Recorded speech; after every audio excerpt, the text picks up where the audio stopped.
Good morning, everybody. Thank you all for being here. Just as people are joining, I know this is old for the people who've been on, who joined early, but there is a translation button at the bottom of your screen for Spanish and English translation. We have Patricia Gualinga for joining us from the Amazon in Ecuador, and she will be speaking in Spanish. So if Spanish is not a language you're fortunate enough to know, then you can choose English. This is also being recorded for sharing. That won't be available for until tomorrow. So if you didn't get enough of all of the speakers today, you can listen to them again in the future. It's also being sent out on Facebook Live through Movement Rights Facebook page, the Global Alliance for Rights of Nature Facebook page, and Navdanya. So as we're getting started, I also just want to introduce myself as one of today's facilitators. My name is Shannon Biggs, and I'm co-founder of Movement Rights, a climate justice organization based in the U.S., advancing the rights of Indigenous people, nature, and communities. I'm also a co-founder and executive committee member of the Global Alliance for the Rights of Nature, and also I'd like to introduce my co-facilitator today, Natalia Green from Ecuador. Natty, are you there? Yes, I'm here, Shannon. All right, so Natty, if you'd like to just introduce yourself a little bit as we get started. Sure, Shannon. If you can also make sure that we are posting it in the Facebook Live, is still not on in Movement Rights. My name is Natalia Green. I'm really happy to be here with you all today. I'm from Ecuador, half Chilean actually, but I'm from Ecuador. And I'm also a part of the Executive Committee of the Global Alliance for the Rights of Nature, and I am the president of SEDENMA, that is the coordinating entity for environmental NGOs in Ecuador. For me, it's a real pleasure to have such an amazing group of experts and friends with us today.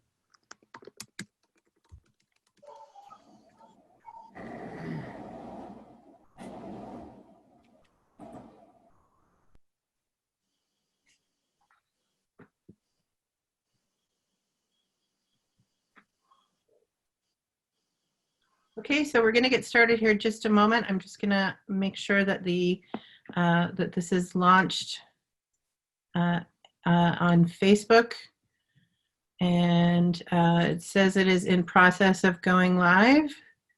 So I hope that is in fact happening. It's in process. So we'll just get started here. The goals for today, just to go over what the program for today is. We're going to be talking about rights of nature, what it is, why it's relevant in particular in these times. The speakers we have today are some of the most fascinating people in the world, people that I'm privileged to know and work alongside for many years.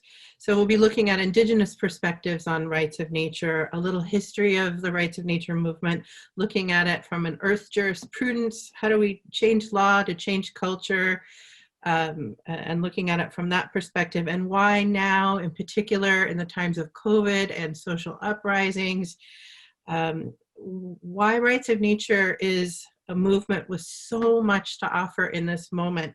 So this is really I think going to be an exciting discussion. We have structured the webinar as follows. We have roughly an hour for all of our presenters. They're going to each speak for, well, we hope 10 minutes. 10 minutes is, that way we can get to questions and answer at the end. So we hope to get to your questions. If you have a question for the speaker, we will be answering them after the panelists have given their opening remarks. You'll see at the bottom of your screen, there is a button that says Q&A. And if you would like to ask a question of the presenters, you can ask it there. Another way that you can also be seen and heard is there is a chat button at the bottom. And, and you can share your thoughts for everyone who is, you can select to choose to speak to only, or to share your thoughts with the presenters or with everybody. So all of you can be having an interactive conversation through the chat as well. So with that, just to say that Nadia and I are mostly here to keep things moving. We want to just say that our job is mostly to make way for the speakers you're about to hear and address your questions and answers throughout. We're going to have an opening welcome from Patricia Gualinga, and that's going to be in Spanish. So if you haven't hit your translation button, you're going to need it very soon if you need English translation. Then after that, we're going to hear from Cormac Cullinan, and he's going to sort of set the stage for us. Hi, Cormac. It's evening in South Africa, where he is from and where he is currently. And he's going to talk a little bit about rights of nature, what it is, looking at its global significance, its history in the movement, and also, I hope, share some of his thoughts on rights of nature as something that's relevant for in this moment of social justice and uprising, and some of his unique perspectives on apartheid and the idea of separateness. After that, we'll have Vandana Shiva. Dr. Shiva will also, I don't know if we'll share it in the chat, but she wrote an amazing paper a few months ago. She's a prolific author as well on COVID-19, and presents how this is a new moment in history for human action and relationship with the natural world, and why rights of nature has a critical role to play. After that, we'll hear from Patricia Gualinga for Indigenous perspectives on rights of nature from South America. And Tom Goldtooth will then speak about Indigenous perspectives and action from Turtle Island or North America on rights of nature. And then we'll also hear from Natty about the Global Alliance and how people can get involved. And then we'll open it up for questions and answers. So if, with all that being said, that's sort of the lay of the territory today. I'd like to just introduce who Patricia Gualinga is before she gives her opening welcome. Patricia is a human rights and land defender. She's an indigenous leader of the Pueblo First People, Kichwa of Sarayaku, which is located in the Amazon of Ecuador. She works to protect her community from human rights and nature violations that result from oil extraction projects carried out by Chinese and other transnational corporations on their traditional land. She has participated in the elaboration of the indigenous-led proposal of Kausak Sacha, which she'll describe later in her presentation. That is Kichwa for Living Forest Initiative that calls for legal protection of the Ecuadorian Amazon. She's spoken before the United Nations, the Inter-American Court of Human Rights, and around the world. She has been persecuted and received harassment and death threats for her activism to protect her people and the Amazon forest from fossil fuel developments. And she is a deeply respected voice when it comes to the defense of nature. And so we're honored to have her welcome us this morning for today's conversation. Thank you. Patricia. Buenos días, muchas gracias, Shannon. Muchas gracias a los hermanos que están en este panel, a las hermanas y a todos los participantes. Realmente estamos viviendo tiempos complejos y difíciles Y creo que es el momento de una reflexión profunda, una reflexión para mirar los errores que hemos cometido. Y ante eso, ante las dudas, ante la incertidumbre, les invito a todos ustedes a sentir desde los sitios en que estén la tierra, los pies en la tierra. Puede ser que sea un piso, pero imagínense que sus pies están en la tierra. Y al mismo tiempo, piensen que toda su conexión va dirigida también al cielo. Tratemos de conectarnos en la tierra, pero sin desconectarnos del cielo. Hacemos este ejercicio porque cuando nos da miedo, cuando sentimos dudas, en tiempos de incertidumbre, mi padre, que es un yachak, nos decía, pon los pies en la tierra, pero no te desconectes del cielo. Pon tu cabeza en línea en el cielo. Y esto es lo que les invito a hacer para poder generar una integralidad. Esa integralidad que nos va a permitir vislumbrar mucho más allá de nosotros, mucho más allá de nuestras dudas, mucho más allá de nuestras incertidumbres y recoger la energía que es necesaria para estos nuevos tiempos que sabemos que son inciertos. Esa conexión también permite salirnos de nuestro propio sí, de nuestro propio paradigma, de nuestra propia verdad y tratar de entender muchas otras cosas, tratar de unir ese rompecabezas que está en cada uno de los sitios y que nos permite estar desunidos. Muchos defendiendo la tierra, otros defendiendo el cielo, pero no con una conexión profunda que nos permita ese equilibrio. Les invito a ese equilibrio profundo en este transcurso de este encuentro, de esta charla, pero en los próximos días. Muchas gracias.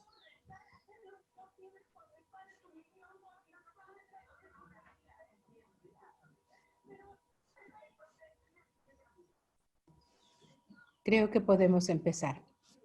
Gracias, Patti. Thank you. Thank you very much, Patricia, for those words and to welcome everybody into this circle. I'd like to introduce Cormac Cullinan as our first speaker. Cormac Cullinan is the director of the leading South Africa environmental law firm Cullinan and Associates and the director of the Wild Law Institute. He is the author of a seminal book, one of the most important books that I've read, called Wild Law, A Manifesto for Earth Justice, which proposes recognizing ecosystems with legal rights and changing our relationship with the natural world from one of exploitation to a more democratic participation in a community of all life. In 2010, he assisted with the drafting of the Universal Declaration of the Rights of Mother Earth. He is also a co-founder of the Global Alliance for the Rights of Nature and an executive committee member of, and I'm going to start using GARN for the Global Alliance for the Rights of Nature, just because it's such a fun mouthful. And with that, I would like to turn it over to you, Cormac.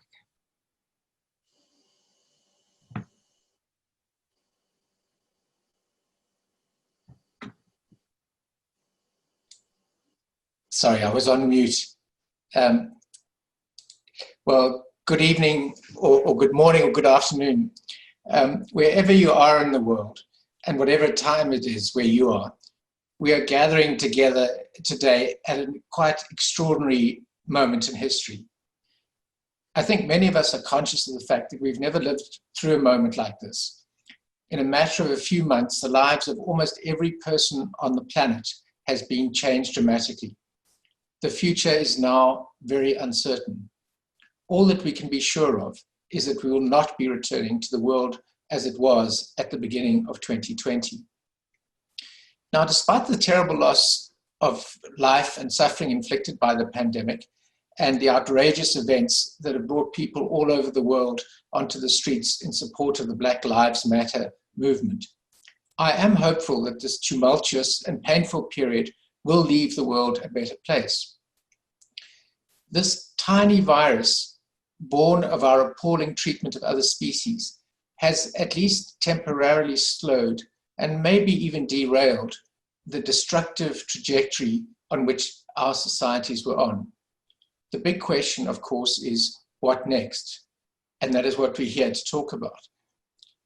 Now, I've always liked the story about how a caterpillar turns into a butterfly. I'm sure you all know it. The caterpillar eats and grows very rapidly. And then at some point, it stops eating and goes and creates a chrysalis or a cocoon. It then remains very still for a long period while its body breaks down and the structure of the caterpillar dissolves and the cells reorganize themselves and begin to create a new structure, and eventually a butterfly emerges. Now, the butterfly looks nothing at all like the caterpillar. It doesn't behave like the caterpillar, doesn't even eat what the caterpillar ate. Well, as some people have pointed out, this virus has effectively forced us into a cocoon for a while. We've had to slow down and we've had to think about our personal lives and about our societies. I think, like the caterpillar, we may have a dim realization that there's no way back, but we don't have any clear understanding of what we may become. And what I'd like to talk about is why I think the Rights of Nature movement is relevant to this transformation. But first, I'm going to talk a little bit about what we mean by rights of nature and why it's important for this transformation. And then I'll talk a little bit about the movement and why I think so many activists from very different backgrounds and from all over the world are involved in the movement. So the Rights of Nature movement is based on one simple and ancient understanding. The understanding is that we are all members of a single magnificent community of life. We often call it Earth, or perhaps the Earth family, or the Earth community. And this community is, of course, made up not just of people, but of many beings. It's made up of forests, of mountains, of elephants and dolphins, of birds and fungi and bacteria, and even the coronavirus. Every member of that community has a role to play within the community. And as particularly gifted members of the community, we humans have a special responsibility to contribute to the integrity, health, and beauty of that community. And it's important to appreciate too that this community is ordered. We are born into an ordered universe. The planets orbit around the sun, ecosystems function according to ecological principles, and we can, to some extent, deduce the principles on which the universe works by observing nature itself. So that means that if we want to flourish as a member of that community, we must align how we behave with the system of order within which our species evolved. In other words, we must work with nature and respect the laws of nature and not try to pretend that we are outside of nature. Yet when we look at the world, we can see that most human beings, and particularly the so-called legal persons that we've created, like corporations and governments, are playing an extremely destructive role within the community of life. It seems one of the main reasons for this is that our systems, the systems we've established for governing human behavior, like legal systems, encourage and reward this destructive behavior instead of stopping it. Those that take the most from the earth are rewarded with money and status and power, which they then use to change the laws and the rules of the game to reinforce this exploitative, extractivist system. And legal systems legitimize and facilitate this theft from the community and from future generations. You literally get a license or a permit which says that it's okay for you to cut down a forest or destroy an ecosystem.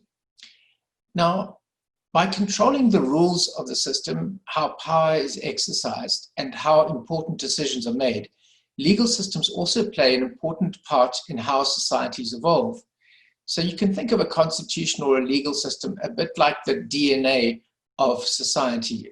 In the same way as the DNA of a cell or of an organism determines how it replicates itself, the law does the same with the society. That means that if you want a very different society, you have to change that DNA. I've been very fortunate to have experienced that this is possible. I grew up as a white boy in apartheid South Africa. This meant that I was born into a position of privilege, but I was also born into the role of the oppressor.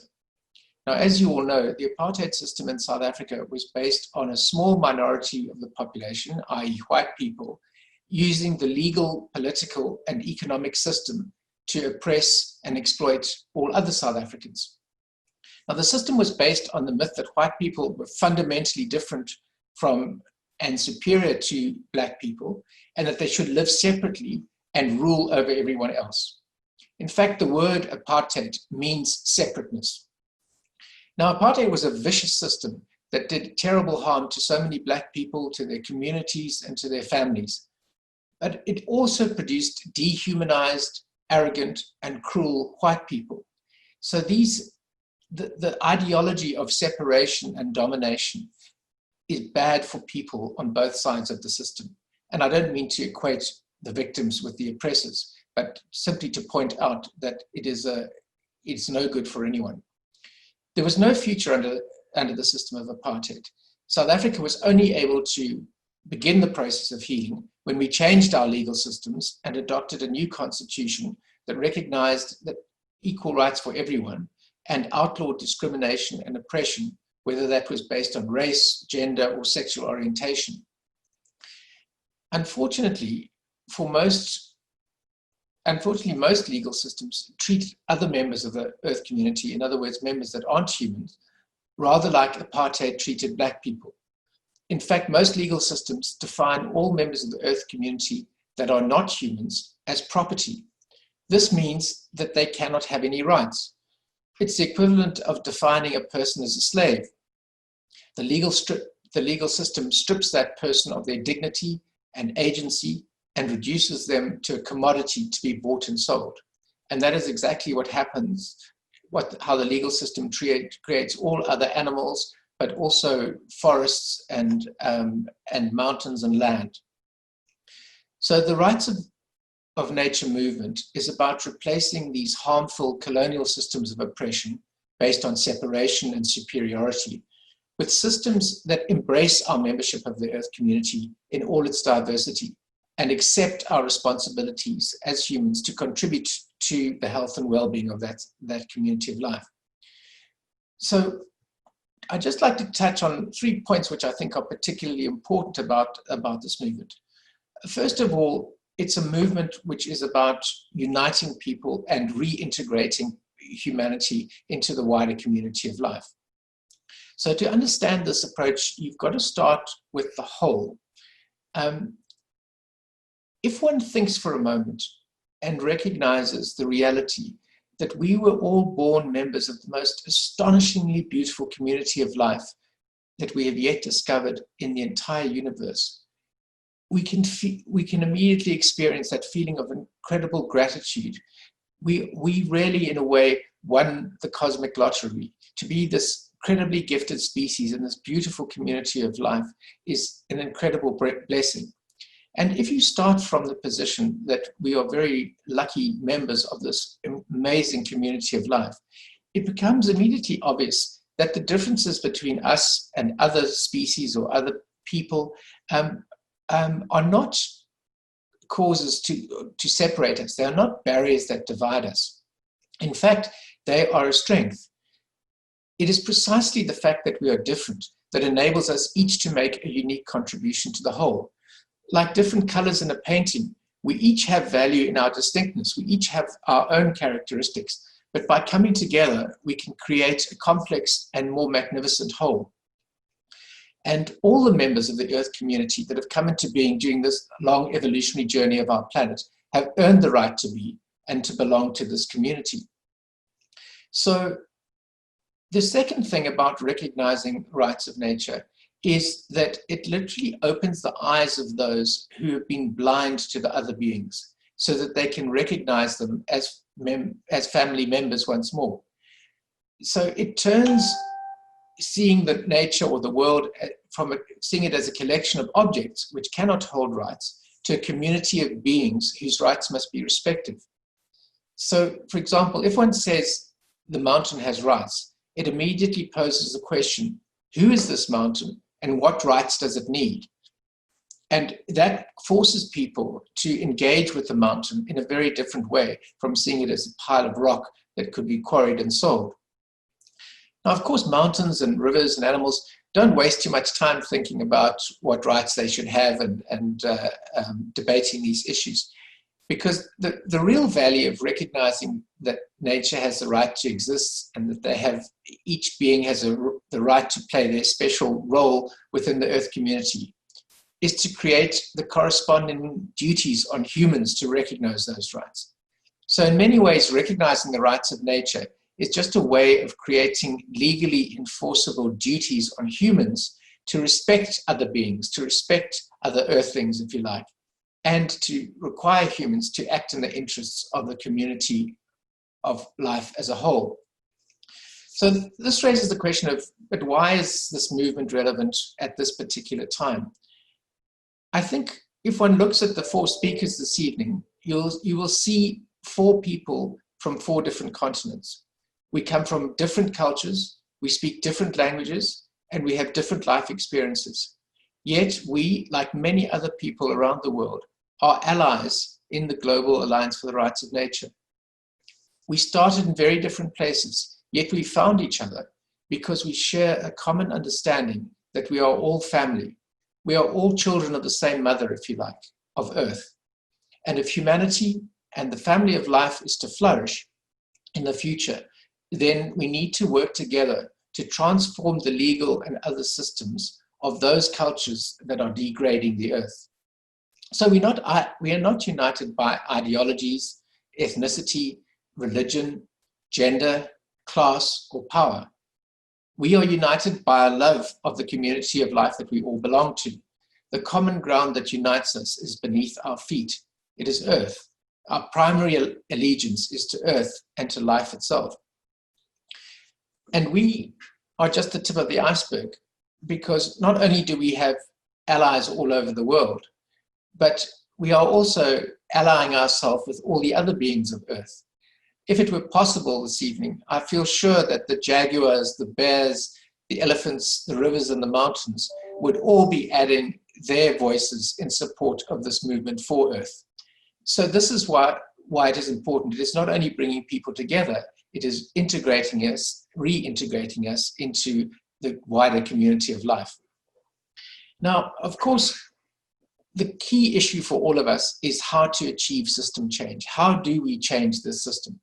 And from my perspective, one of the most important aspects of the rights of nature is the movement, is that we are starting to build the ecologically viable and socially just societies that we want right now. That's not to say we don't fight to protect the wild and to resist the destruction where we can, but our main thrust is to nurture the emergence of this new society that we want to see. So I sometimes think of these ideas being a bit like weeds that grow through the cracks in the concrete of a decaying civilization. At first, these ideas were hardly noticeable. They were tiny ideas trapped in little pockets of soil, ideas in a few people's heads and a few books here and there, perhaps advanced by a few academics. But the movement really gained momentum in 2008 when Ecuador adopted a constitution that recognized rights of nature. 2 years later, in 2010, the Universal Declaration of the Rights of Mother Earth was adopted in Bolivia, which gave a kind of common manifesto for the movement. And later that year, the Global Alliance for the Rights of Nature, GARN, was established. Now, almost 10 years later, the movement is vibrant and growing very, very quickly. The United Nations has established a Harmony with Nature program, which tracks developments in this field. All over the world, courts are passing judgments recognizing rivers, mountains, forests, and glaciers as legal subjects capable of holding rights. And communities everywhere are adopting laws and charters which recognize this new perspective. So the weeds now are everywhere. Even the mainstream legal academics are accepting that environmental law is insufficient. We need an earth jurisprudence, a philosophy of law that recognizes that our legal systems must be guided and governed by the natural system of order that we form part of. We've also established an International Rights of Nature Tribunal to show that these ideas can be applied practically to real life situations and produce results that are better than would be achieved under existing legal systems. And the International Tribunal has also spawned a number of regional tribunals, and I have no doubt that these will grow and gather speed all over the world in the next few years. So in conclusion, I like to think of the global rights of nature movement and our allies as being a bit like the network of roots and fungi beneath the soil in a forest. The trees of the forest appear to be separate, but in reality they are a community that shares information and nutrients and supports one another underground. So no tree is really alone or separate, and the forest is, as a whole, is so much more than a group of trees. I think one of the most important functions of this movement, particularly at this time, is to connect the earth-loving peoples of the world. People who understand that human fulfillment comes from connection with the greater community of life, not from separation from it. We are quietly rewiring the world, renewing the old connections to other beings, and remembering the old pathways and ways of seeing that everyone but the indigenous people had forgotten. Once we are connected in this way, ideas, resources, support, friendship, love, and energy can all flow down these connections. Connections also enable us to combine into larger communities and to work together. So I'll end by saying that perhaps one of the most revolutionary things that each of us can do is to reach out and make a connection to other people and to places, and to build bonds of compassion, love, and solidarity by working together to bring about this world that we want to see. I believe that change flows. It flows through people, and it flows through connections between people and places. And Charles Eisenstein likes talking about creating the more beautiful world that our hearts know is possible. I believe that by working through the Global Alliance and making these connections in the interest of the Earth community, we are collectively walking a path that will bring the change that will bring this world into being. Thank you. Thank you, Cormac, for setting the stage around rights of nature and covering so much ground in such a short period of time, which is certainly one of your specialties. I noticed that a lot of people have questions. Some of them are, so just a couple of things. It's easier if you put your questions into the Q&A instead of into the chat, although we will try to grab questions from the chat as well. And for those of you who are using the chat function, when you open up the chat, you should have the option to address just the panelists or to address panelists and all participants. So you can also chat amongst yourselves if you choose that, but I don't know if everybody is aware of that. Our next speaker is Dr. Vandana Shiva, and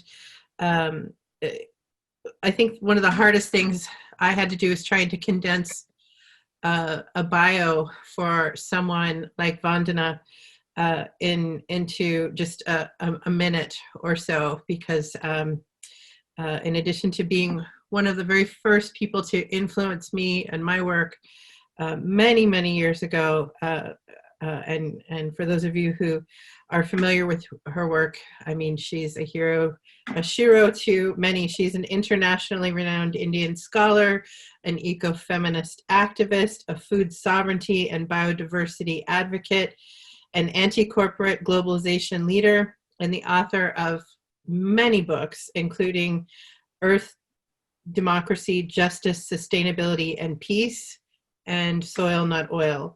She is the founder of Navdanya International, based in India, which means 9 seeds, symbolizing the protection of biological and cultural diversity. She sits on the Executive Committee of the Global Alliance for the Rights of Nature, and among several other organizations, and has been recognized countless times and receiving many honors, including the Right Livelihood Award. It's my great honor to introduce Vandana Shiva. Thank you for being with us today. Thank you, Shannon. Thank you, Natty, for bringing us all together. Thank you to Movement Rights, to GARN and Navdanya International for co-sponsoring this webinar. Just one little detail, Navdanya International is international and it's based in Rome. And Ruchi Shroff in Navdanya International is the person you should contact. In Navdanya in India, save seeds and we promote ecological agriculture. I was just walking across, I'm locked down in my ancestral home, and while walking across, I saw fireflies. I haven't seen them for 2 decades. And this COVID moment, the Corona moment, is reminding us, for those who were sleeping and sleepwalking, that the earth is alive. And not only is she alive, she's abundant, she's diverse. And all we have to do is get the pressure off for 2-3 months, and she can bounce back. Our rivers are flowing clean. Our mountains can be seen from far away with the snows. And elephants and tigers are roaming streets of cities.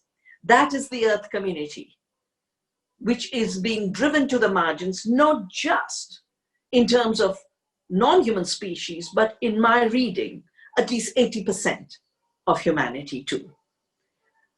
We are not giving rights to the earth. She has rights. She gives us life, she gives us rights. And she's been around for 4 billion years. We'd better be humble in that context. We came around only about 200,000 years ago. And through most of those 200,000 years, indigenous cultures recognized their laws, their values, their ethics, their knowledge, their science, with the deep awareness of the rights of the earth and the duties to protect her. You look at the Aboriginal people, 60,000 years of farming they've done and not ruined Australia. Across the world, there's Gaia, Pachamama, Vasundhara, Bhumi, even the Celtic goddess, Danu. Turn anywhere in the world and you will find a goddess in the living earth. That started to change very consciously. First with the rise of patriarchy combined with religion, but more importantly, with early modernism in Europe, which defined the knowledge of a living earth as a criminal offense. And women, learned women, were burned as witches. And it's that same period that spurred the violences against our different cultures. The cultures here represented by Patricia, by Tom, by my culture. The first corporation, East India Company, was created to colonize India, but they also captured the blacks. I hope one day the Black Lives Matter will realize that their issue, the issue of indigenous people of the Americas, 90% of whom were exterminated during colonialism, the issues of the 60 million Indians who were pushed to famine during that British rule, the rights of half of humanity also being driven to extinction, that all of these are interconnected by one idea of an empire over lesser creatures of the earth. And the lesser creatures are all life, women, indigenous people, people of color, others of another religion. This illusion of superiority is very, very young. It's just 500 years. Just 500 years. And it's a mistake we can correct. I realized this mistake when I was asked to write my book, Staying Alive. And I wanted to understand, why are the women rising to protect the forests? And for the women of Chipko, with whom I volunteered in the 70s and we stopped the logging, the forest was the goddess. And she gave them what they needed, a food, a fruit, of medicine. And there was no separation of the rights of the forest and the rights of the people who depended on the forest, because the people never abused the forest. Or when we fought against the damming of rivers, how many struggles have we had on the rights of Mother Ganga? We don't give those rights. She is our mother. We have to recognize them. And then we have a duty to resist anything that impedes her flows, pollutes her waters. The rights of water of the humans is the same. The right to the seed, in 1987, I created the movement Navdanya because the corporations thought, Monsanto thought they could now declare the seed as property, like earlier they had declared the land of indigenous people as property. People, our bodies as property, the bodies of women, the bodies of slaves. We were property.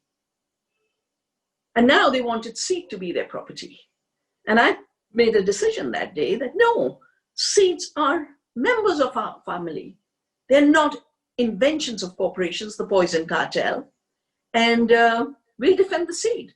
And for these 33 years, not only have we defended the seed, but I can definitely say that the narrative of GMOs, the narrative of owning the seed, the narrative of intellectual property and patents is on a defensive. They do it slyly now.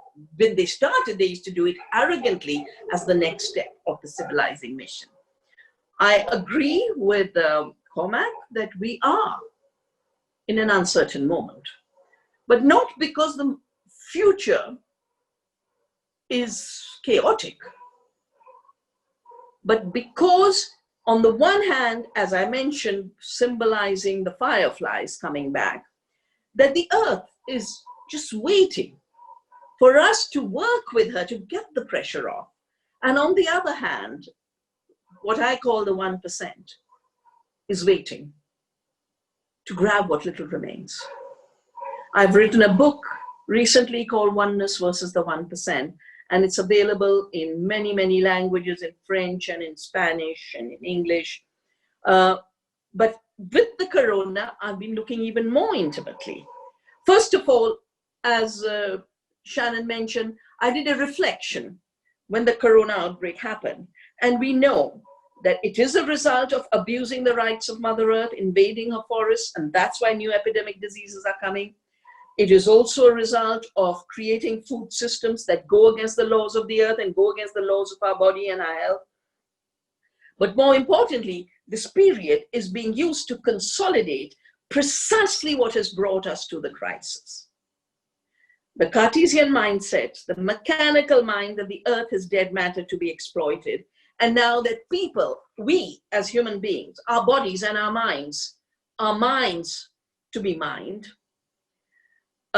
It is a very, very masculinist, very violent, very militarized worldview. I read patents. And if you start reading the patents, Google, who you thought just stole your books and then created the Google books and does your Google searches. If you don't know, they've got a life sciences division now. And I'm doing a lot of analysis of their patents. And they call their life sciences division Verily. Why do they call it verily? Because only the truth they find of manipulating our bodies can defeat and conquer Mother Earth. That is the language of the founding of big tech's new assault on Mother Earth. So the uncertainty is the old certainty of the last 500 years. Colonizers using militarism, using violence, using lies, using civilizing missions to try and exterminate, try and decimate and take over the wealth and the resources. On the other side, you have the earth rising. Those of us who are very conscious that we are not separate from the earth, we are part of her, working with her to rise. I would never put ourselves in the arrogant position of giving her rights. I would never put ourselves in the arrogant position of saying that, using anthropocentric worldviews. I think anthropocentrism is a big part of the period. I think the big shifts that are happening, and we need to facilitate them getting stronger, is first an ontological shift, the recognizing the earth is not dead, she's very, very alive, and she's powerful. And in one snip of a breath, she can wipe us out. One little corona, one little cyclone, one little hurricane can absolutely wipe out large numbers of people. Second, that we are part of the earth. Apartheid is what Cormac used. I call it eco-apartheid, this illusion that we are separate from the earth. We are one earth family. And that's why I wrote Earth Democracy, that we are one earth family. All humans are equal. And the fact that there are these marches happening let's expand their circle a little more to include all humans and recognize 300, 500 years history is not terribly long. We can easily write the history that connects the different strands of a common exploitation by common colonizers. We have to change our sciences from the mechanistic sciences that divide and rule and conquer to the ecology of the mind. And that's where the indigenous cultures, indigenous knowledges come in. For too long has been a colonizing of knowledge and a declaration of true knowledge as not knowledge, and the violent systems of appropriation and extractions of knowledge. We have to definitely shift from extractive killing economies to living economies. And in laws, we have to work according to the laws the earth gives us and that each of us can do with deep consciousness. Second, we have to create common laws, reclaim communities, reclaim the commons, and wherever we can, reclaim institutions to have them recognize that the right way to live, whether it's our knowledge, our economies, our laws, is in alliance with the earth. Everything else will lead to ecocide. Everything else will lead to genocide. Everything else will lead to femicide. And we have a 10-year window to make this correction. I hope we will continue to do this work together, Navdanya International and GARN. There is so much to do. Thank you. Thank you so much, Vandana. That was amazing as always. I know a lot of people have been putting into the chat lots of questions and comments about, does rights of nature, is it, running in parallel with other activities like ecocide and, personhood or legal personality, all of these things. Cormac has answered a little bit of that in the chat, and I think we'll dive into that in the Q&A as well.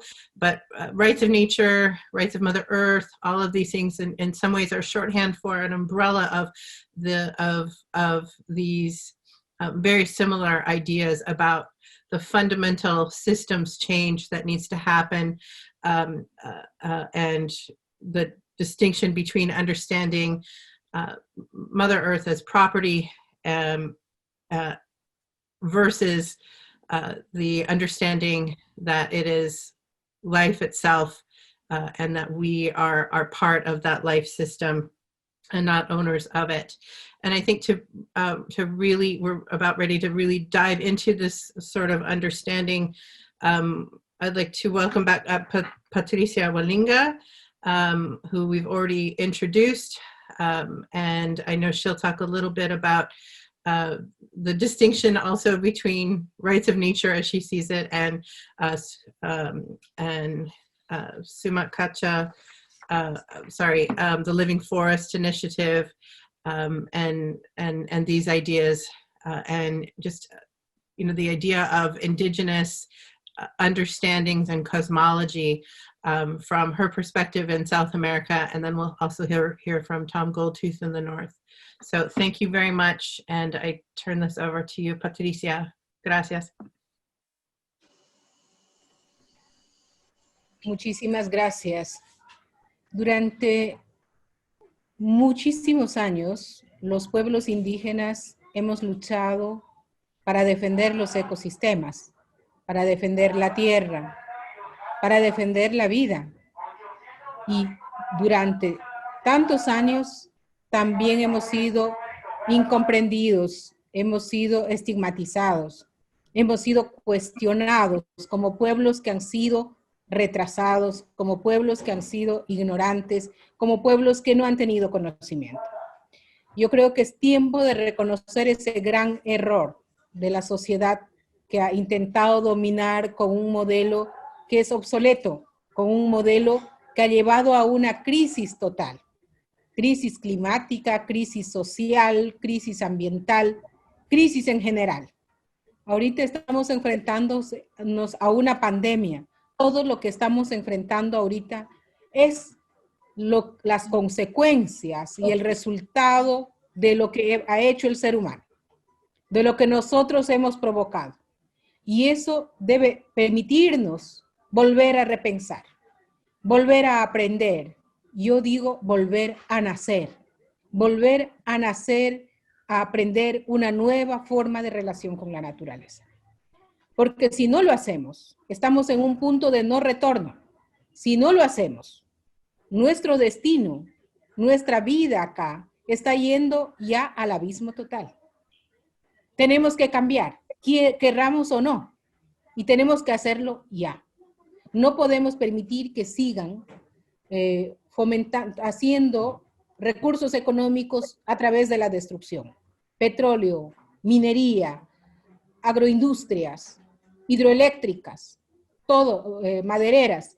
Toda esta situación ha hecho que los pueblos indígenas también estemos en esta crisis que se ha provocado, que estemos afrontando las consecuencias en primera línea. Pensando toda esta situación de incomprensión y luchando año tras año, y que nos dijeran que somos el obstáculo en el desarrollo del país o en el modelo económico, hemos intentado tratar de explicar por qué luchamos. ¿Por qué es esa lucha? ¿Será solamente porque pedimos que respeten nuestros derechos? ¿Será porque estamos solo defendiendo nuestro espacio de tierra? Pues no. Es porque estamos exigiendo el derecho humano más elemental, la protección de esta tierra que vivimos. Estamos exigiendo la protección de aquellos ecosistemas vitales para la humanidad. Vitales, de donde fluye la vida para todo el planeta. Esos ojos de vida en el mundo no pueden ser destruidos. Y por eso el pueblo de Sarayaku ha nombrado su propuesta Selva Viviente. ¿Por qué? Porque hemos descubierto que no lo han entendido, que no han avanzado a entender la naturaleza, que nuestros sabios y achaks, chamanes, han entendido desde un inicio de que la tierra es vida, de que la naturaleza es vida, de que mucho más allá de nosotros hay seres de la naturaleza que están para proteger los ecosistemas. Hemos estado luchando para hacer entender esta posibilidad, esta realidad, esta situación. Hemos estado luchando para que el mundo empiece a volver a aprender todo esto. Aquellos seres de la naturaleza que para muchos es incomprendido y que los científicos mencionan, y Cormac lo mencionó, que estos árboles no son solo árboles, y he visto en algunos reportajes que dicen los árboles se comunican entre sí. Todo está interconectado. Pero lo que no han mencionado es que ellos tienen sus dueños, que ellos tienen sus amos, que muchos piensan que son espíritus y no lo son, que son seres protectores de la naturaleza cuyo cuidado vital es volver a regenerar los ecosistemas. Que cuando ingresa una empresa petrolera, destruye esto, los mata, porque son seres vivientes, como nosotros, solo que muy diferentes y con diferentes funciones. Y que esto se encuentra en la selva más primaria, en los sitios más sagrados, aquellos sitios que todavía en ciertos espacios están protegidos.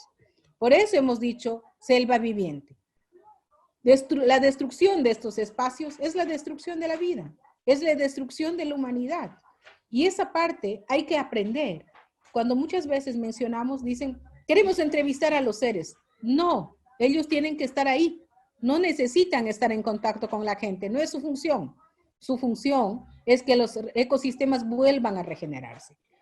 Esta forma de ver, esta visión de los pueblos indígenas, del pueblo quichua, hace entender que, por ejemplo, el bosque viviente de Sarayaku puede estar conectado con un bosque viviente en Sudáfrica, puede estar conectado en la India, puede estar conectado en Norteamérica, y que la destrucción de estos espacios vivientes genera un desequilibrio que nosotros no podemos controlar, porque nosotros todo lo recibimos gratis, todo nos fue dado, y lo que hemos hecho ahora es destruir bajo un puro egoísmo del ser humano, de las empresas.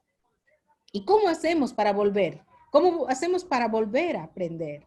Empecemos a respetar esta naturaleza. Empecemos a querer. Empecemos a conversar. Empecemos a confiar en que esto es posible. Esto significa que tienen que empezar a cambiar las cosas. Que las ciencias naturales no va a ser las mismas ciencias naturales que nos enseñaron en las escuelas o las universidades. Posiblemente las ciencias sociales tampoco. Y las ciencias políticas tampoco. Tiene que haber un cambio desde un nivel mucho más allá de lo que nosotros hemos construido. Y no podemos estar solamente con una mente que nos enseñaron a ser tan racionales. Tenemos que romper esa racionalidad para tratar de entender la naturaleza, para tratar de relacionarnos, para tratar de conectarnos. Y esta es la visión profunda de los pueblos indígenas. Que eso sea reconocido. Los derechos de la naturaleza se acercan bastante a esta propuesta. Para la gente que no puede entender y que todavía está con la mente más o menos racional, selva viviente es el grito de un pueblo pidiendo que la naturaleza, el bosque viviente, sea reconocido como un ser vivo, consciente, sujeto de derechos, mucho más allá de nosotros, porque es nuestra vida misma. Y cuando quiero explicar, digo, nosotros somos naturaleza. ¿Con qué energía crees que vives? Con la energía de la naturaleza. No puedes vivir sin la energía de la naturaleza, porque al final volverás a la tierra. Pero tu energía de la gran laguna, del águila, del árbol, de la anaconda, del jaguar, están en tu cuerpo. Con eso te confrontas cuando vives en esta tierra. Y tu energía, que es la otra parte, que es la parte celestial, esa también está presente. Por eso yo siempre trato de que se pueda entender en la integralidad y que no podamos separar. Es tiempo de reflexión, es tiempo de volver a aprender, es tiempo de que nuestros propios paradigmas sean abiertos para entender otras posibilidades. Es tiempo de respetar y dar a la naturaleza su lugar. No nosotros como el centro, no nosotros los que tenemos que decidir todo, sino dar ese espacio. Y estoy segura que todas estas enfermedades, que todo este dolor, que toda esta crisis mejoraría y iríamos construyendo un mundo mejor, un mundo vivible, un mundo de igualdad, que es el sueño de todos, o por lo menos el nuestro. Entonces, les invito a ser parte de esta transformación, de este gran movimiento, de creer un poco más allá, de que es posible, de que la persona tiene que cambiar, de que nosotros tenemos que cambiar. Y que no vean a los pueblos indígenas, están luchando porque están defendiendo sus derechos y les vamos a apoyar porque somos buena gente. No, los pueblos indígenas estamos luchando por los derechos de todos, por la de tus hijos, de tus nietos, la de los empresarios, la de Donald Trump, la de Bolsonaro, por todos ellos, aunque no los entiendan. Nosotros estamos aquí luchando y somos conscientes de eso. No nos miren como a los pobres, pero también estamos sufriendo las consecuencias, también estamos sufriendo todo lo que se ha ocasionado. Esto es lo que yo quiero compartir con ustedes y creo que ya tengo mis 10 minutos concluidos. Muchísimas gracias.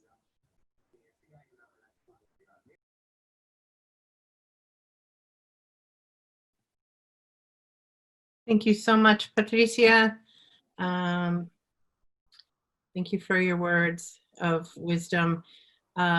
Our next speaker is Tom Goldtooth, who is Dene Dakota. He's the Executive Director of the Indigenous Environmental Network based in Turtle Island, North America. Oh, and there are his slides. Great. Okay, good. You've got that all under control. It's always fun when we have many different bells and whistles going on. I'm never sure that everything's going to work properly, but it looks like Tom has his slides up. That's wonderful. Tom is a local, global, indigenous climate, environmental, and economic justice activist, a rights of Mother Earth advocate, and leading voice for building healthy and sustainable indigenous communities based upon the foundation of indigenous knowledge. He serves on the Executive Committee of the Global Alliance of Rights of Nature. He's also on the Board of Movement Rights, which is our honor, and has been recognized for his work all around the world, including he is the winner of the Gandhi Peace Award. So I will turn this over to Tom. If you have any problems with your slides, Tom, we'll try and do it on our end. So please just be patient, everybody. If we have any glitches, we'll fix them. Thanks. Yeah, thank you, Shannon, and thank you for all the organizations and leadership that made this webinar possible. And greetings, everyone. Yat et betleshini nashle. Wodakota bashe shichi. It's really good to be here. How medakia pi, all my relations, and I'm a very visual person, and many of our people here in what they call the occupied territories of the United States. I live near Canada and border in northern state of Minnesota. Mini is water, Sota is kind of clear, you know, Minnesota. So the colonists stole a lot of our words for the name places of our states, which is on one hand good. Well, I wanted to put some slides together really quick, and our Indigenous Environmental Network has been part of this movement. And it's come from prophecy. It's come from our consultation with our spiritual authorities. It's come with meetings with our women's societies and our youth who are all asking questions. So it's a story, and I appreciate the presentations of the previous speakers. And hello, my sister Patricia. Our people here have heard about the pandemic in the village of the Sarayaku, and we are praying for your people there. I have been there. For the other people, Cormac has, him and me, been there to her village, and hello to all your relatives, Patricia. So when I talk about this concept of the territorial integrity of Mother Earth, the rights of nature, the rights of Mother Earth, it's through the guidance of the Great Spirit. That's what guides us in this understanding. It is all about what people talked about this building a healthy relationship between the human and the circle of life, all life, as Patricia says, nature, Mother Earth and Father Sky. We call that the original instructions. We are guided by that. Our reality from where I come from, on the Dakota Hunka, the Sioux people, is as we look into the stars and the Star Nation and the Milky Way. This is the Milky Way that we can see on this part of the Mother Earth. I'm not sure, Cormac, you can see this Milky Way where you are at in South Africa. But this is part of our relationship. This symbolizes our creation, our place in the universe, the road of the Milky Way. All this is part of our reality when we talk about our relationship to the sacredness of Mother Earth. On the Navajo, the Dene, this is another symbolism of the connection and the balance between Mother Earth and Father Sky. We cannot separate the Father Sky and Mother Earth. They need each other. This is the Father Sky is the black color there, and the Mother Earth is with the corn in the yellow-brown color. And they need each other, just like in life. Part of the natural laws of the earth is from the creative principle, the creative principle of Father Sky and Mother Earth. This is integral to who we are. So when we go into these spaces as indigenous peoples that I have met from the four directions of the Mother Earth, we first establish how we are related.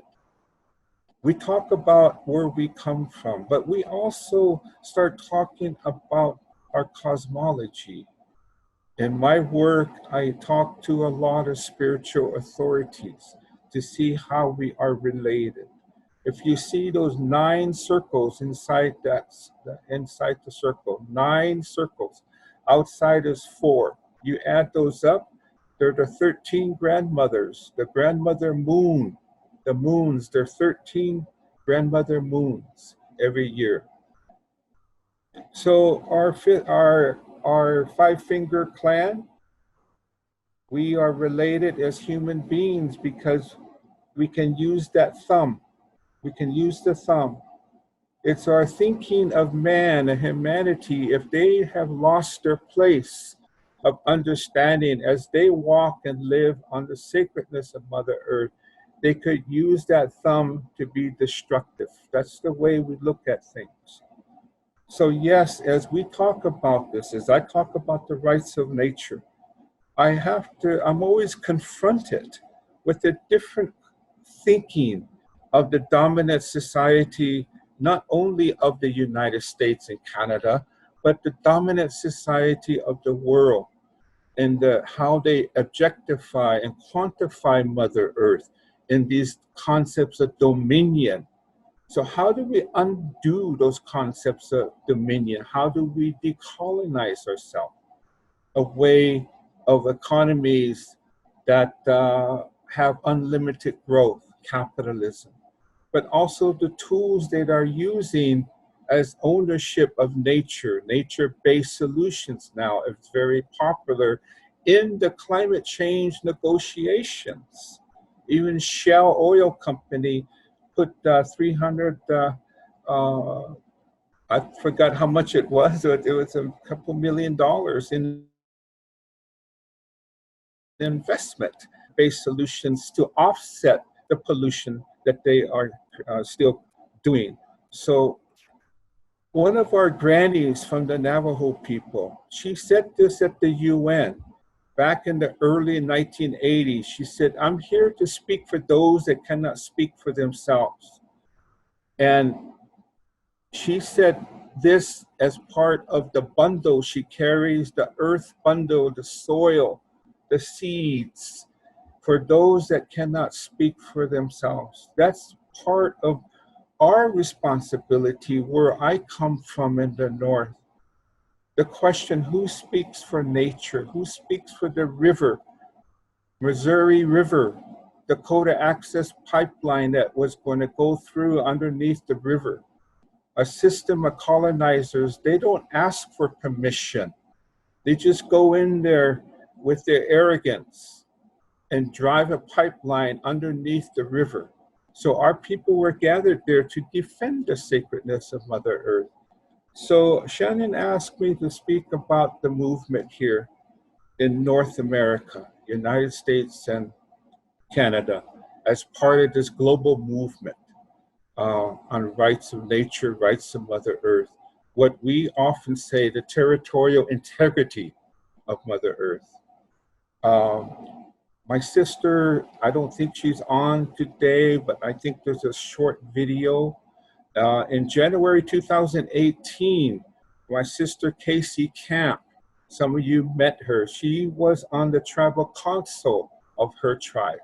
She was very effective of getting a statute passed in their indigenous tribal laws of their government, recognizing the rights of nature.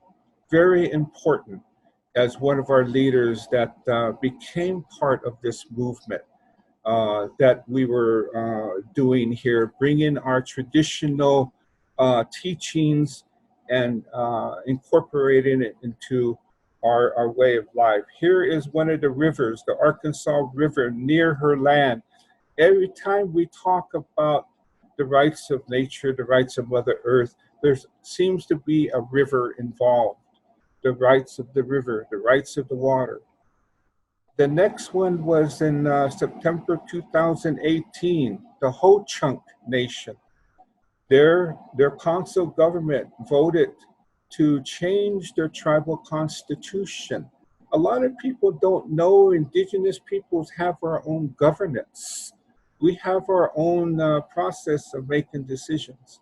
So their tribal council over there, which is east of me, they passed an amendment to their constitution lifting up the rights of nature, the inalienable right of nature to exist and to regenerate and evolve. This is some photos of these people, the Ho-Chunks. They're related to our Dakota people. This is an old photo on my right of my screen. The one in color is a modern day photo when they dance. This is a river in their territories. The water in their territories is sacred. It's in Wisconsin. This is a picture of their land. The next one that was very important is not far from where I live here in Minnesota, is with the Anishinaabe, the Ojibwe, the White Earth Band of Ojibwe. They also picked up a lot of the materials, a lot of the teachings and workshops that we were doing and listening to Global Alliance on Rights of Nature. And they were very concerned on how do they protect their sacred food. The sacred food that they don't have to go out and as a human to put out the seed for their wild rice. Manoman is their rice. It's a natural rice. Our people say psi. Psi is the same way in translation of the rice. And they're concerned about the corporations wanting to study the genetic history of this rice. They said this rice is very strong and it can survive climate change. So the University of Minnesota was starting to study the genetic makeup of this rice. And the people here said, no, you cannot be disrespectful like that. That's our sacred food.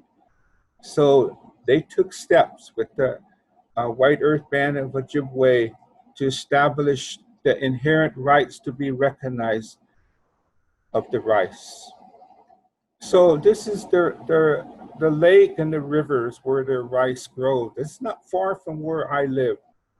You can see the sky and its reflection in the lake, in the river. That has a lot of meaning to us. I won't go into that. It'll take another 4 hours for me to talk about that photo. This is one of my friends, the Anishinaabe. He is in his canoe with the sticks or the knockers, folding over the rice that grows on top of the water, and he's knocking the rice off into his canoe. And this is some old photos of the collection of the rice in the blue tarp to dry it. And one of the women, an old photo of a woman out in the rice beds. And the other one I want to mention is the Yurok tribe of Southern Oregon. They have a river that's very precious and sacred to them, the Klamath River. And they also passed a law within their tribe that recognizes the personhood of the Klamath River.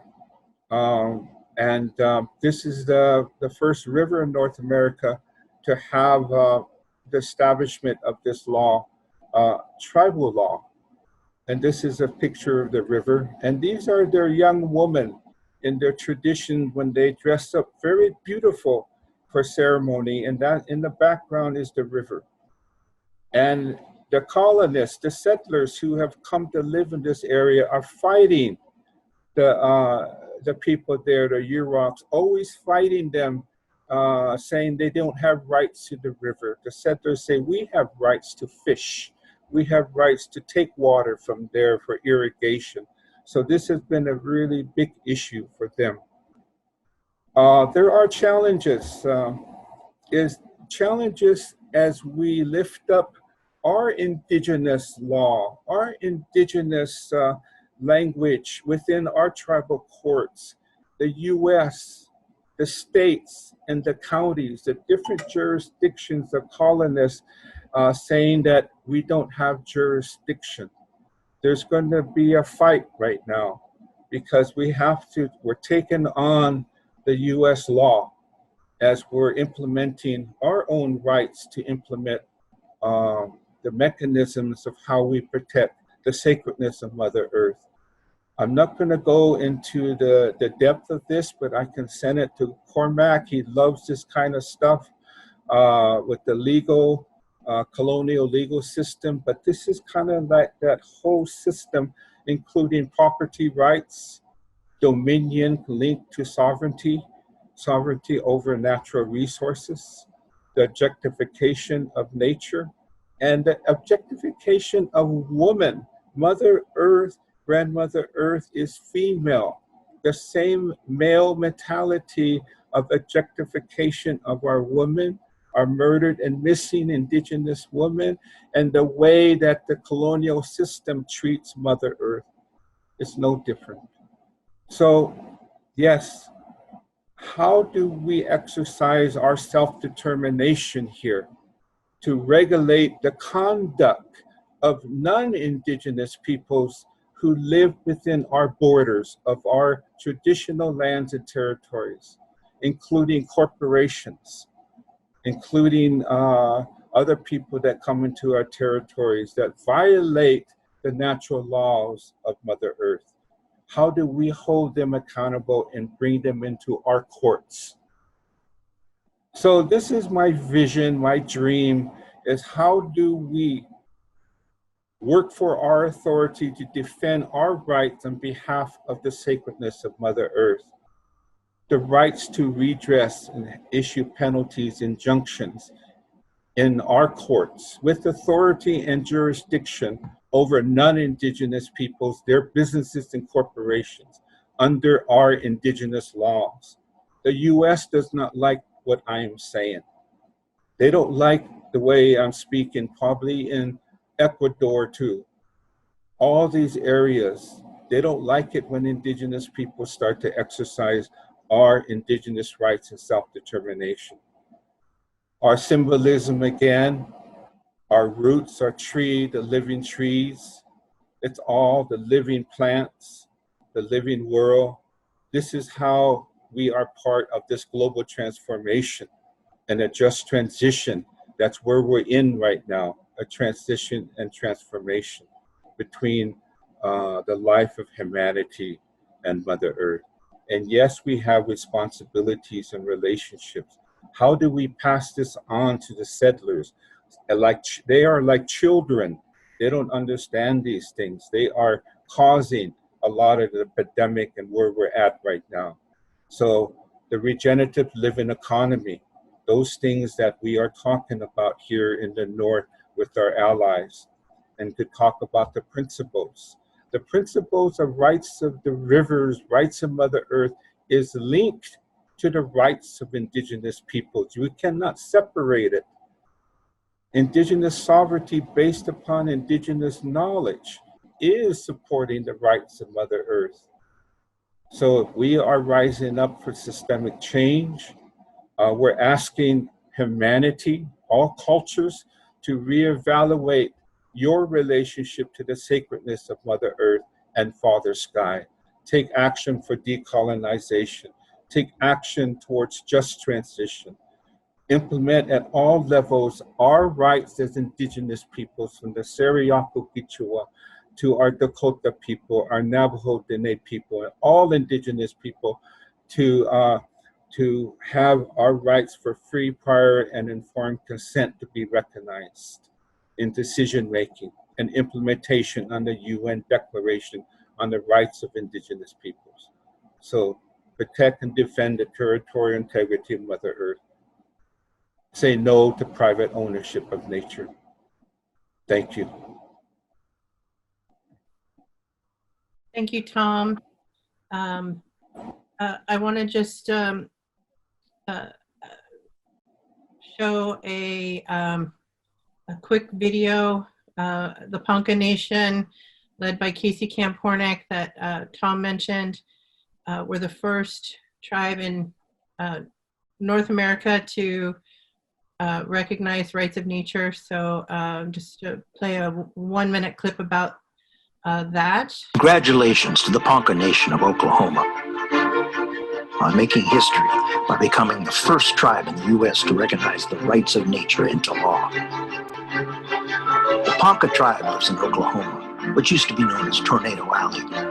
Now it is the earthquake capital of the world due to fracking, which is also causing illness and loss of life, both natural and human. In our tribe, we have a funeral a week now. We are being fracked to death. By giving nature the legal rights of a human being, known as the rights of nature, the Ponca Nation will begin to align human law with natural law, to ban fracking and protect both people and the environment. And we, the Ponca people, will be the first nation to truly enact the rights of nature.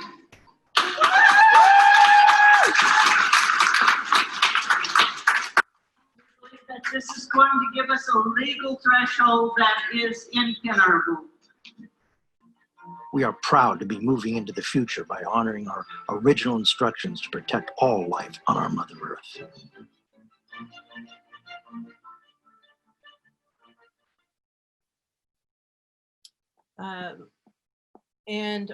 Casey, she just texted me and said she actually is on the webinar. Casey, I know we're running a little bit behind, but I'm going to click this button, and I think people can hear you because I have made a pledge to her that I'll never talk about her in front of her and let her speak for herself. Casey? Datia, it's good to be.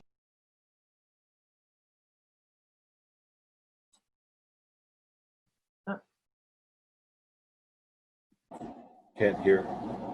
Okay, we can't hear you, Casey. Sorry.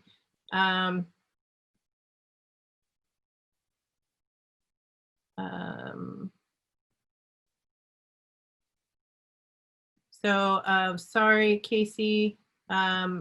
It was good to hear your voice for a second, but it looks like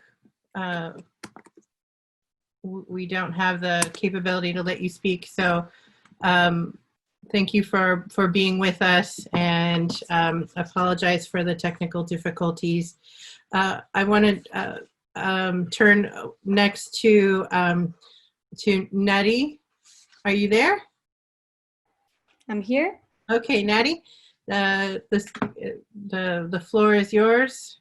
Thank you very much. And also, Tom, beautiful presentation, and to all the presenters. This has just been so important and inspiring. Thank you, Shannon, Cormac, Vandana, Patty, Tom. It is really a pleasure for me to be here with you today. As I mentioned earlier, I'm part of the Global Alliance for the Rights of Nature, part of the Executive Committee. And listening to you guys, it really reinforced the reason why I've devoted my last 12 years of life to working for the rights of nature, and why I love this topic. And I completely agree that we are trying to change this paradigm, and that rights of nature is definitely that element, that tool that will allow us to change the paradigm.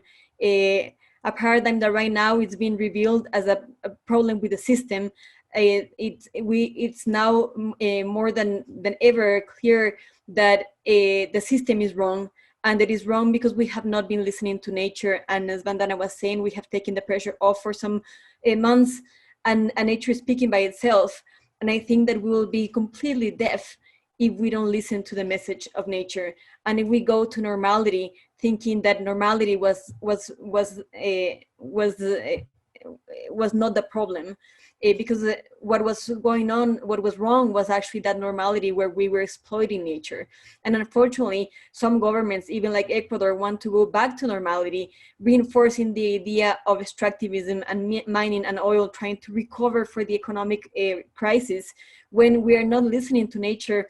Well, nature is telling us that we are just a little species here in the planet, and that she can get rid of us completely if we do not get her message. So we are actually, as GARN, starting a platform to give a voice to nature, to tell the story, because we don't want governments to tell us the story of violence and war after this is over. We want people to understand that this is a clear message from nature telling us to rethink this paradigm, to give her a voice, to recognize her rights, and to really change the system.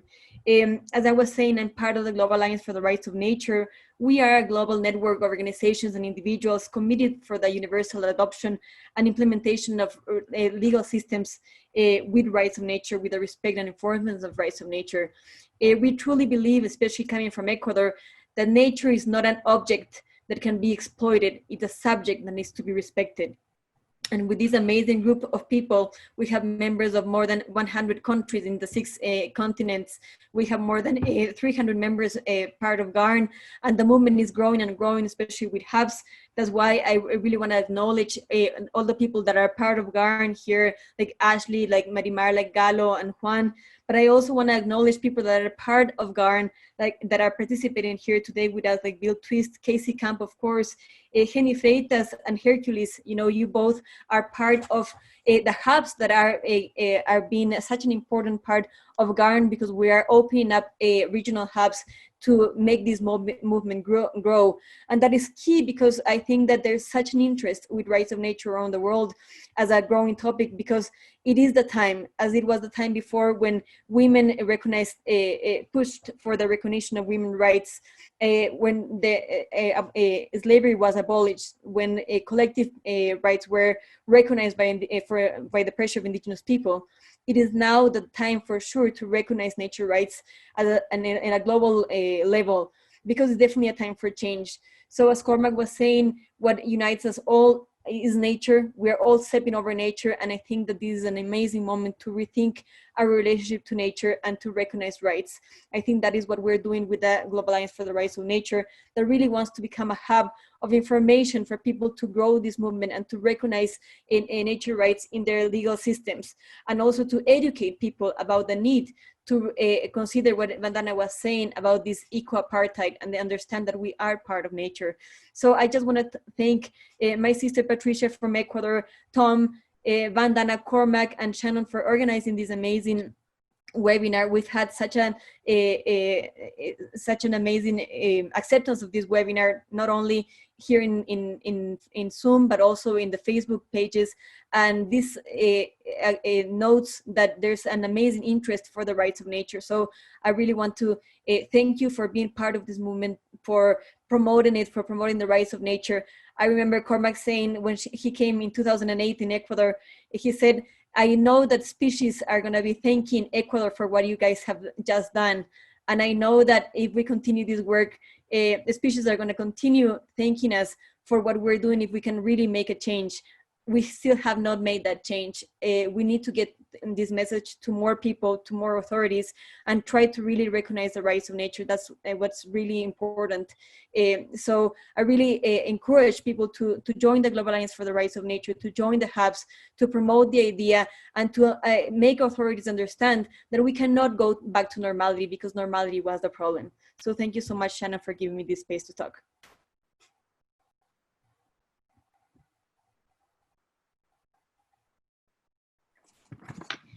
Hi, Natty. Yes, it's been an honor just to host all of these speakers and to be part of the Global Alliance and to co-host this event with the Global Alliance and Navdanya and Navdanya International.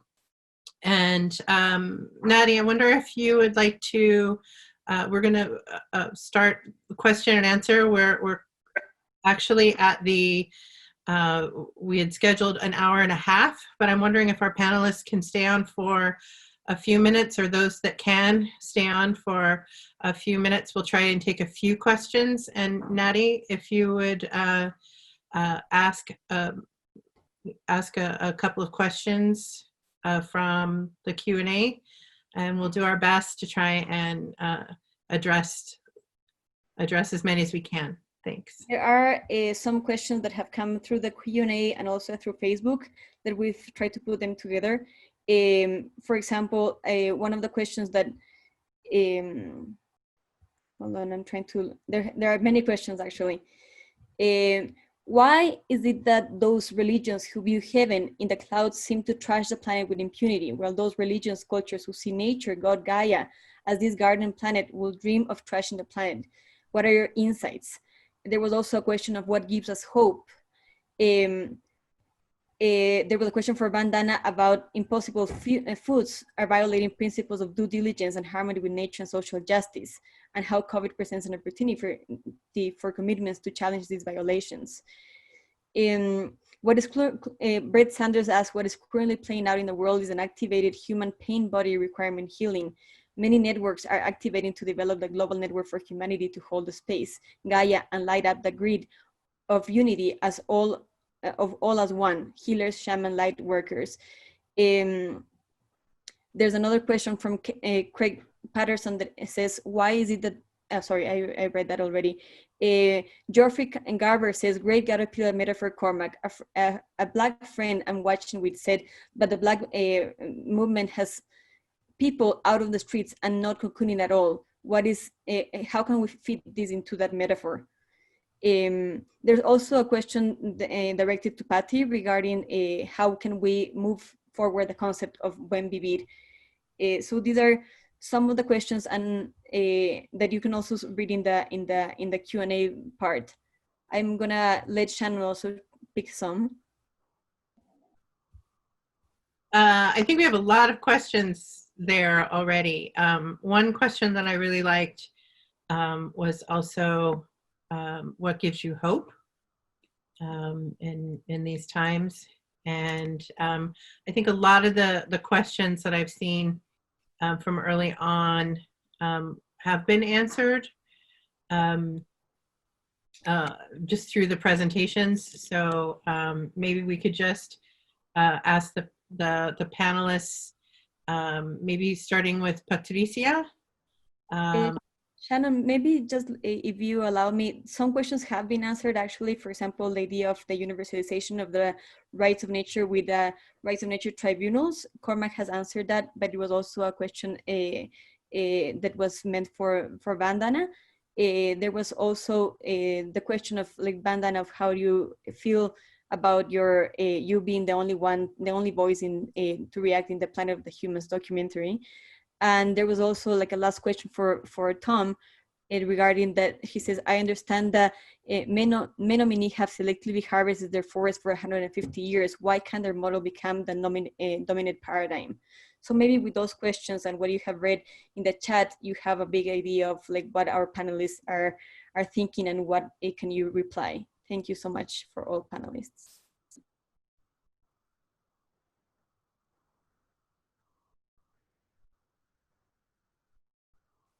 Patty, if you want to start, you can do it in Spanish and Juan will translate for you.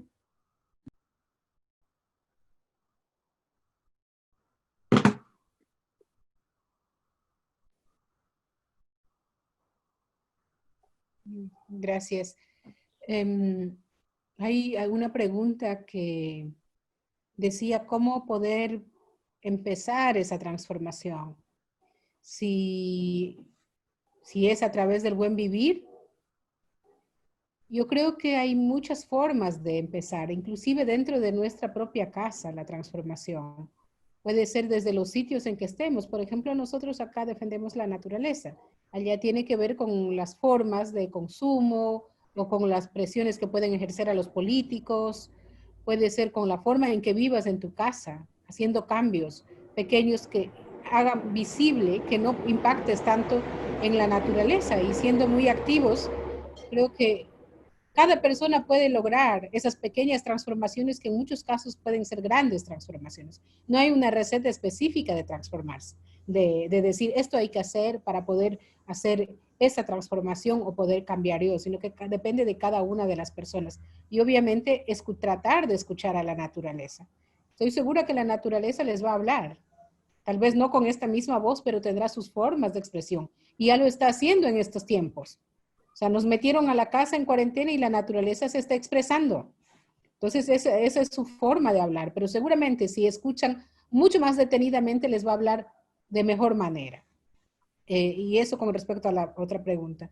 Había una pregunta que hablaba sobre la gente que percibe el cielo como si no fuera parte de.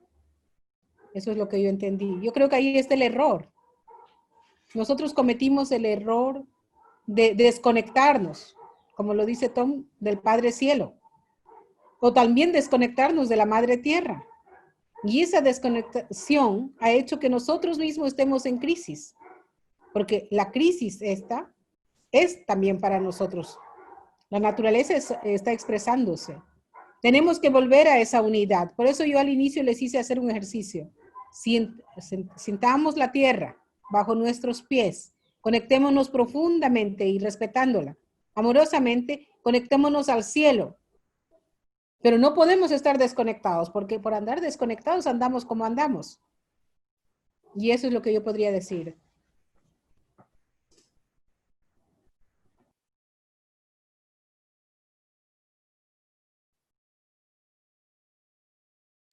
Gracias, Patty.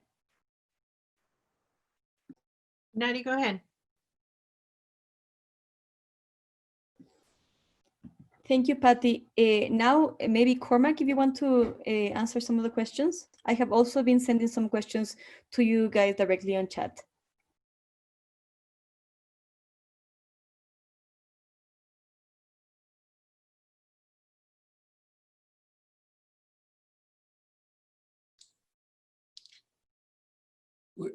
Shall I just answer some of the questions? Okay. One of the questions was about what gives me hope. In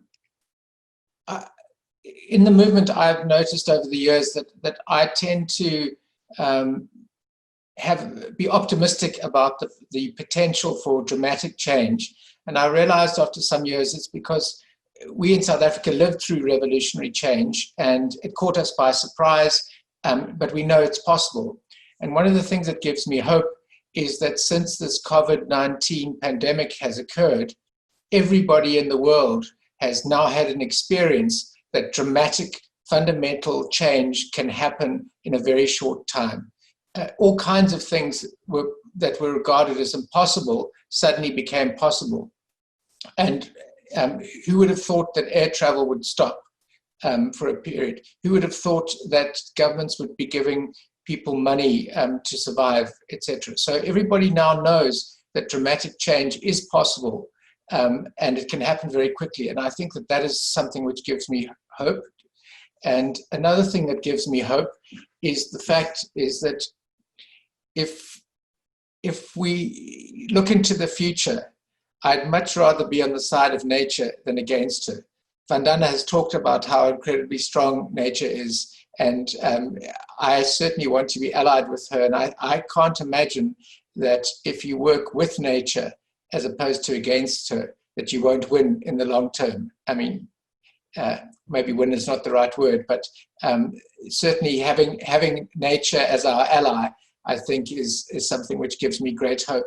And then the last thing I wanted to comment on was somebody had said that he lives in a remote rural part of North America, and it's very hard to persuade people who make their living from exploiting nature to change their point of view. And how could you do that?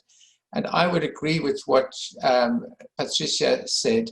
The first thing is to get people to connect with nature, because we all have a natural love for life and other living creatures and for places. And if you can shift the debate from people's head towards their heart, it's easier to move, because in their heart they love places, and particularly the places they grew up as children. And there's a part of them that knows that that's far more valuable than cutting down trees or mining. So connection and heart is where you start.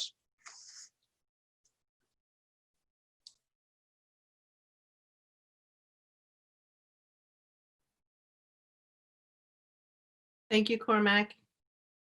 Natty, did you want to, you're asking the questions, maybe you want to.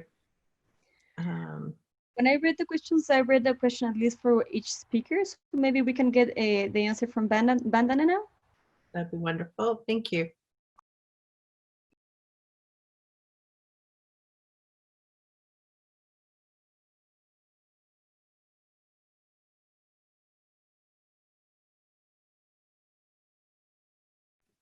Vandana, you're on mute. You have to unmute yourself. Okay. Yeah. So, the earth will carry on. Maybe without us, maybe with us. We have 10 years to ensure that we are part of her future. And our species has a future. And that's why I said there is not just uncertainty because of the uncertainties of the past, but there is a fast forward to go over the cliff in the denial that we are separate from nature. We are masters, we are owners. And Columbus set sail with a letter patent. Patents on seed is what triggered me to start Navdanya. And all of the questions were related to new patents that are being taken on us now. The human being is the last mine. We are the final raw material. In slavery and in patriarchy, our bodies were, but not pieces to be extracted, not our brain functions to be extracted, not our body functions to be extracted.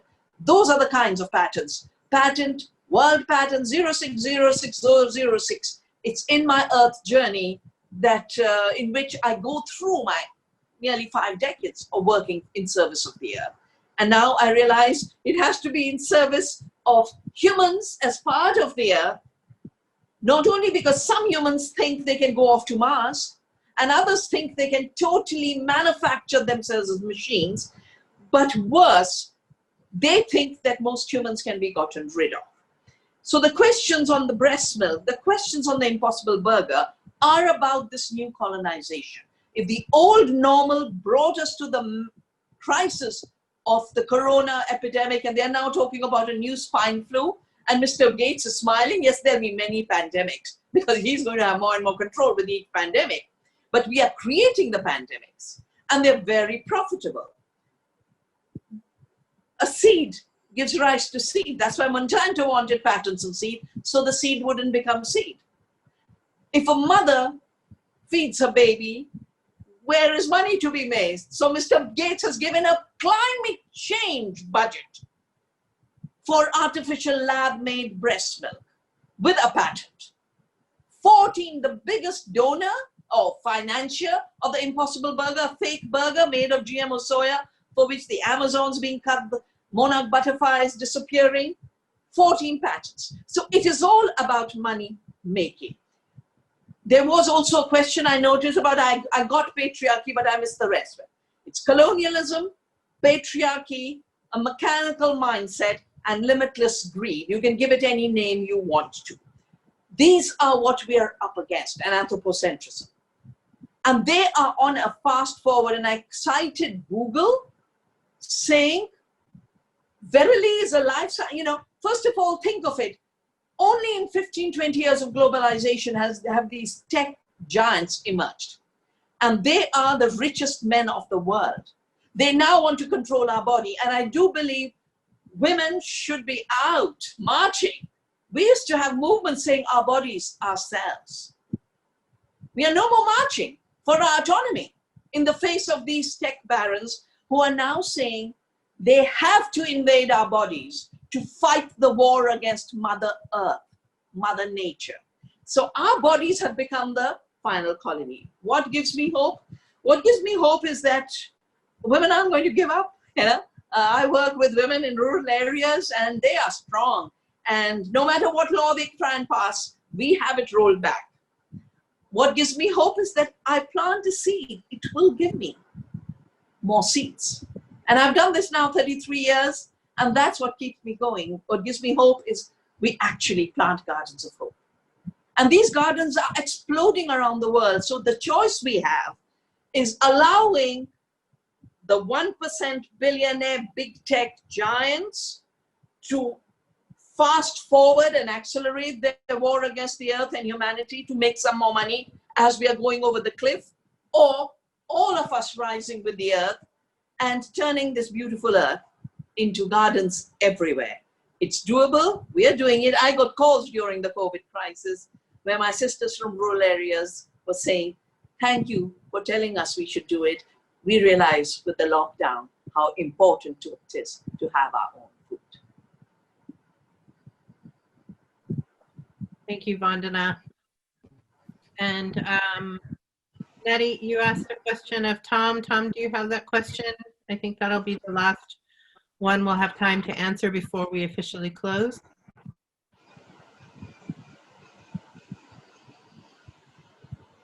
Tom, you're on mute.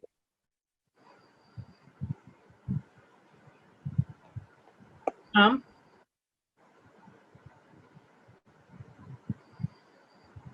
You're on mute.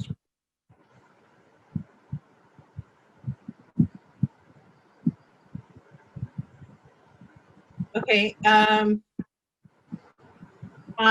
we can't hear you.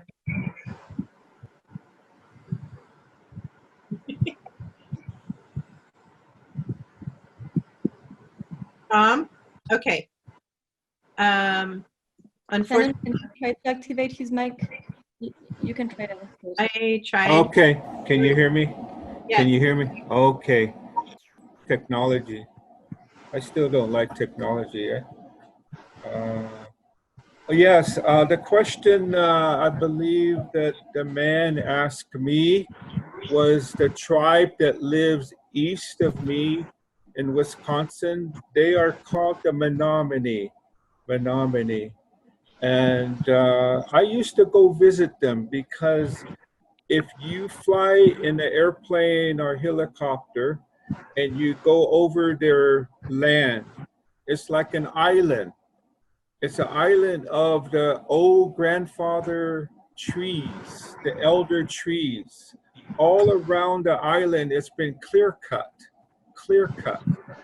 So again, it's a situation of this should be a model on how to protect the ecosystem, how to protect the forests and not just cut them down. The policy in the United States, in the state of Wisconsin, and here in Minnesota is clear cut. It's like a haircut. They just go across the Mother Earth and cut all the trees. That's what their policy is, clear cut. The Menominee said, no, we're going to protect our trees. And they do take some trees. A select cut. They're selective based upon the Menominee traditions. And again, why isn't that a model for the colonizers and the settlers? Because again, they have a different thinking that's linked to economy, capitalism. They have a different thinking that doesn't understand their relationship to the sacredness of Mother Earth. Thank you. And indigenous principles of just transition gives us hope as indigenous peoples here. We are rebuilding our communities. We are going into our local families and our communities. And now we have more parents putting the newborn child on the earth to reconnect right at birth on the earth. These are things that we are doing because we cannot depend on the modern world. They're already crazy. But we have to take care of our own. That's what we're doing, indigenous principle, a just transition, transformation of lifting up and decolonizing our mindset and bringing back our own way of growing our own food, building our own homes, these things. Thank you. Thank you, Tom. And thank you to all of our panelists. Thank you, Vandana. Thank you, Patricia Gualinga. Thank you, Natty. Thank you, Cormac Cullinan. I also want to thank everyone who participated and all of the people behind the scenes that made it happen, including Mari Del Mar Iturralde. That's the first time I've said her name out loud, so her last name, so I hope I pronounced it. I've been practicing Marimar. Thank you to Juan Suarez also for translating. What a stellar job that you've done, and Ashley and all the people behind the scenes who helped make this work. So grateful.